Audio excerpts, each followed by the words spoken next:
Orimolade's hair was becoming abnormally long, and the parents decided to cut it short. After the usual customary ceremonies for cutting the hair of Nazareth, they used the first razor blade and it broke. The second also broke. The third also, and not one of the hair could be cut. After using 12 razor blades and all broke, they left the hair like that.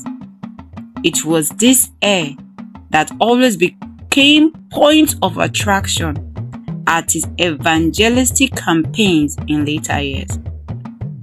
The hair would all rise on his head and be like umbrella when sermons reached the climax, and after sermon they will come back to their normal position.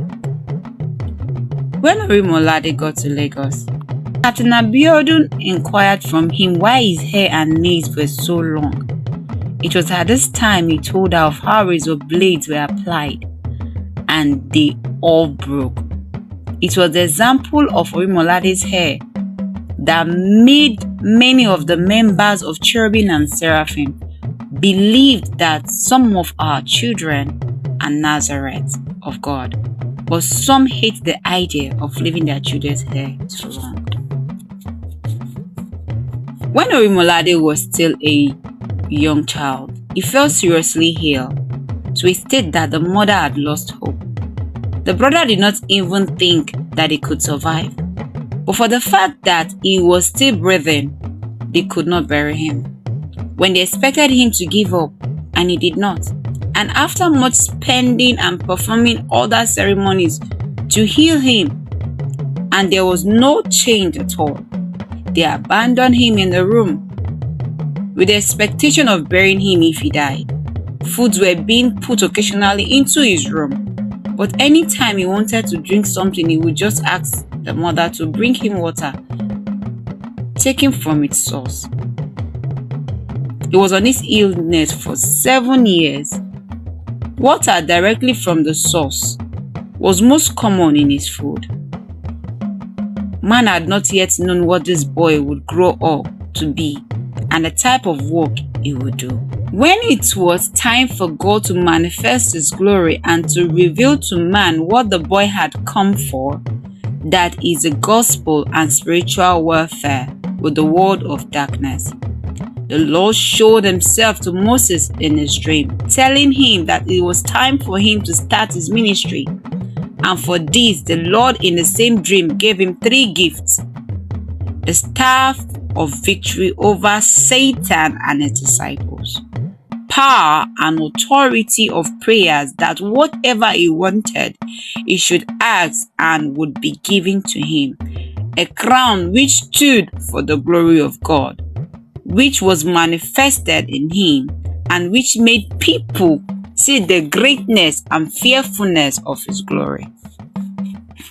The Lord told him in the dream that his illness had gone away, and that he should tell his mother to bring him water from a flowing stream to wash the legs that was paralyzed by man, because he walked on the day he was born. Immediately he woke up from the dream. He related this to the mother and told her to fetch him water, for the work he had come to do on earth was about to start.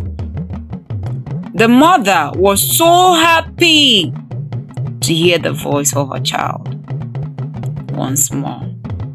And with this joy, she went and got the water which she used for washing his legs.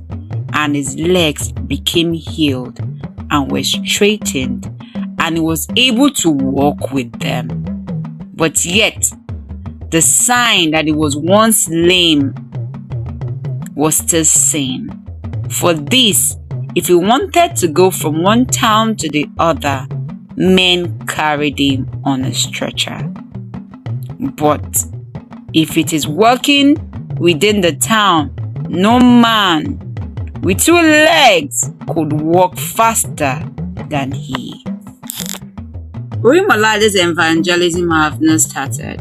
He decided to have a small farm at Apin, where he wanted to plant only yams, but his own farm was different from others. He cultivated only 3 heaps a day. How big?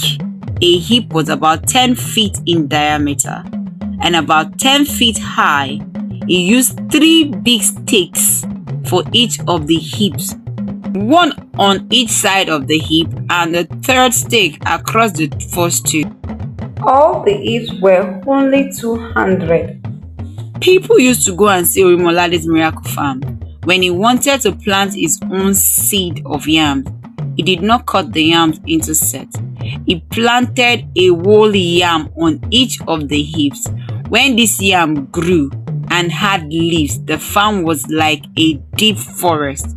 When it was time to harvest the yams, it was beyond description. A miracle had happened. Eyewitness named Elder Akindele told the story and described what he saw. He said a yam from each heap was as big as a log of wood called gedu in Yoruba land. These are logs of trees about 12 feet in length, used for plank. Elder Akindele followed him to the farm. 4 of them were women. A yam from only 1 heap was cut into 8. Each of the people carried enough load. The diameter of each piece was about 4 feet. When the people entered the town, all people gathered to see the wonderful yam. Orimolade's mother was so much amazed.